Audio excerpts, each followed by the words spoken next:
27 майда Тасыр төзелүнең 100 еллыгы уңаеннан Туган як тарихын өйрәнү музеенда Зәй район үзәгенең үткәне һәм бүгенгесе күргәзмәсе ачылды. Күргәзмәдә документлар, фотографияләр, район, андагы сәнәгать предприятиеләре, комсомол төзелеше тарихын чагылдырган китаплар, энциклопедиялар, депутатлык билетлары һәм башка документлар, кыскасы, республикабыз, шул исәптән районыбызның бер гасырлык үткәнен чагылдырган тарихи экспонатлар урын алган. Музей хезмәткәрләре хәзерге вакытта онлайн режимда эшли.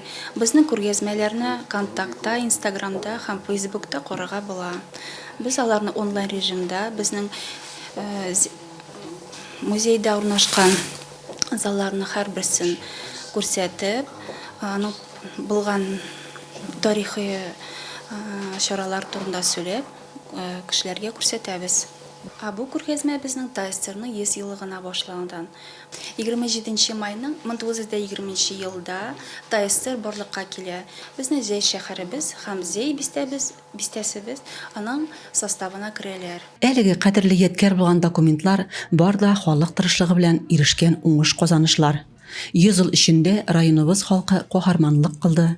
Тарихи вакыйгалар чолганышында булып, кыйныклар аша зур матур уңышларга иреште. Материаллар бай, шуңа күрә миңа күп нәрсәләргә белдем инде сезнең аркылы. Тасырның 100 еллыгын бәйрәм итү кысаларында әлеге күргәзмә онлайн күрсәтелә. Зәйлеләр әлеге форсатны кулдан ычкындырмаслар шәт. Рәзимә Кашапова, Денис Ипатов, Татарстан хәбәрләре.